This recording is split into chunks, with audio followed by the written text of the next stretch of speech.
नमस्कार, आप देख रहे हैं दर्श न्यूज़ और मैं हूं यति आपके साथ। बिहार में लगातार नए शिक्षक नियमावली को लेकर विरोध चल रहे हैं।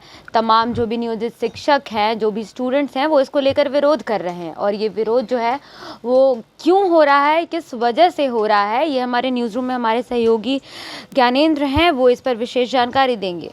ज्ञानेंद्र, जिस तरीके से ये प्रोटेस्ट किया जा रहा है स्टूडेंट्स की तरफ से, जो तमाम शिक्षक हैं वो भी आंदोलन कर रहे हैं नए शिक्षा नियमावली को लेकर के, ये क्यों है? देखिए, यदि मैं बता दूं कि जिस तरह से नई शिक्षा नियमावली जब से लाया गया है तब से लगातार छात्र आक्रोशित हैं और ये लगातार इसका विरोध कर रहे हैं। हालांकि इसमें कुछ छात्र संगठन ऐसे भी हैं जो इनका समर्थन कर रही है। जैसे कि मैं बता दूं, पिछले दिन ही अभी अखिल भारतीय विद्यार्थी परिषद के राष्ट्रीय महामंत्री आए थे। उन्होंने कहा था कि जो नई राष्ट्रीय शिक्षा नीति जो बनाई गई है वो छात्र हित में है। जो लोग इसे नहीं समझ पा रहे हैं वो लोग इसका विरोध कर रहे हैं, जबकि अन्य जो भी संगठन है वो लगातार सरकार के खिलाफ है, सरकार का विरोध कर रही है और कह रही है कि गरीब जो छात्र और छात्राएं हैं उसे शिक्षा से वंचित करने के लिए यह शिक्षा नीति लाया गया है। लेकिन इस तरह की कोई बात नहीं है। इस पर तो स्पष्ट अखिल भारतीय विद्यार्थी परिषद के द्वारा पूरी तरह से समझाते हुए कर दिया गया है। और दूसरी ओर जहां शिक्षकों की बात है तो अभ्यर्थियों की बात है, तो अभ्यर्थी जो है वो नई शिक्षा नीति का नियमावली का विरोध नहीं कर रहे हैं, वो बिहार सरकार के द्वारा जो नियमावली लाया गया है उस पैटर्न का विरोध कर रहे हैं। शिक्षक जो हैं अपनी नियुक्ति की मांग कर रहे हैं। तो कहीं ना कहीं नई शिक्षा नियमावली जो केंद्र सरकार के द्वारा लाई है उसका विरोध छात्र जरूर कर रहे हैं, लेकिन बिहार सरकार के द्वारा जो नई नियमावली लाई गई है तो उसमें बिहार के शिक्षक अभ्यर्थी वो इसका विरोध कर रहे हैं और इसका विरोध लगातार देखने को मिल रहा है। जिस तरह से आप देख सकते हैं कि पिछले दिनों सीटेट के अभ्यर्थी जो हैं उनका कहना है कि बीपीएससी जो एग्ज़ाम होना है उसमें बीएड के अभ्यर्थी के जो अभ्यर्थी हैं उन्हें एग्ज़ाम में बैठने का परमिशन दिया गया है, लेकिन हम लोग सीटेट के हैं इसलिए हम लोग को नहीं दिया गया।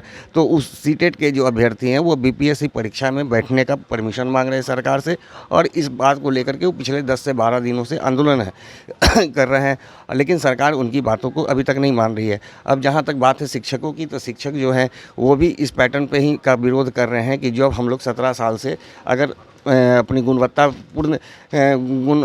के कारण ही शिक्षक पद पर कार्यरत है और अब मुझे फिर से बीपीएससी एग्ज़ाम में बैठने के लिए कहा जा रहा है तभी हम उसे सरकारी कर्मी का दर्जा देंगे। तो इस चीज़ को जब सरकार ने लागू किया है तो इसका विरोध शिक्षक कर रहे हैं। तो कहीं ना कहीं नई शिक्षा नीति का जो विरोध है वो छात्र कर रहे हैं, अभ्यर्थी कर रहे हैं और सभी शिक्षक कर रहे हैं। तो ये अलग अलग मुद्दा है कि कहीं से जो राष्ट्रीय शिक्षा नीति लाया गया है वो तो केंद्र का प्रोजेक्ट है, लेकिन जो बिहार सरकार के तो जब सरकार के द्वारा जो नई नियमावली लाई गई है उसका विरोध अभ्यर्थी और शिक्षक कर रहे हैं। ये बीपीएससी पैटर्न में जो परीक्षा होने वाला है ज्ञानेंद्र, इसको लेकर क्या है, मतलब किस तरीके से, मतलब जो भी स्टूडेंट्स पढ़ रहे हैं इसको लेकर जो तैयारी कर रहे हैं इस पे वो भी देंगे और जो नियोजित शिक्षक हैं वो भी इसी पैटर्न पे परीक्षा देंगे? नहीं, इन लोगों का पैटर्न अलग है। अब जैसे मान लीजिए कि 2023 जुलाई तक फॉर्म भरने का डेट है, तो उसमें जो है कहा गया है कि बीएड जो किए हुए हैं उन्हें परीक्षा में बैठने का अलाउ रहेगा, लेकिन सीटेट के अभ्यर्थियों का नहीं रहेगा। तो सीटेट का कहना है कि बीटेक जब बीएड के अभ्यर्थियों को उसमें अलाउ दिया गया है तो फिर हम लोगों को क्यों नहीं, और ऐसे में हम लोग फिर 1 साल पिछड़ जाएंगे। इसलिए वो लोग भी चाह रहे हैं कि हम ये नहीं कह रहे हैं कि हम नौकरी हम मांग रहे हैं आपसे, मैं परीक्षा में बैठने की आपसे इजाज़त मांग रहा हूँ और परीक्षा में अगर मेरे अंदर क्षमता होगी तो मैं परीक्षा क्वालिफाई करूँगा, उसके बाद ही आप नौकरी देंगे। अगर मैं क्वालिफाई नहीं होता हूँ तो मैं इसका कोई विरोध नहीं कर रहा हूँ।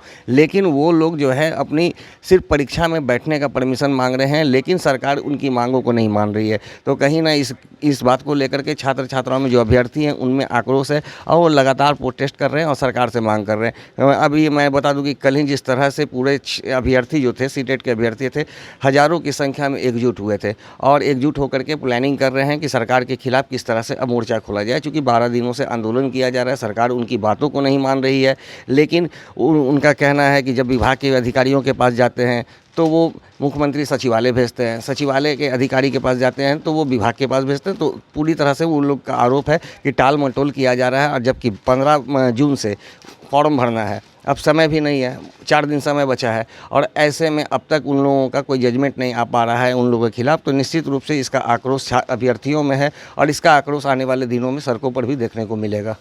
धन्यवाद ज्ञानेंद्र। तो ये हमारे न्यूज़ रूम में हमारे सहयोगी ज्ञानेंद्र थे, जिन्होंने जानकारी दी कि क्यों जो अभ्यर्थी हैं और जो भी शिक्षक हैं वो क्यों आंदोलन पे बैठे हैं। हालांकि अभी बस 4 दिन बाकी हैं और ये फॉर्म भरना है और अभी तक सरकार ने इनकी मांगों को पूरा नहीं किया है।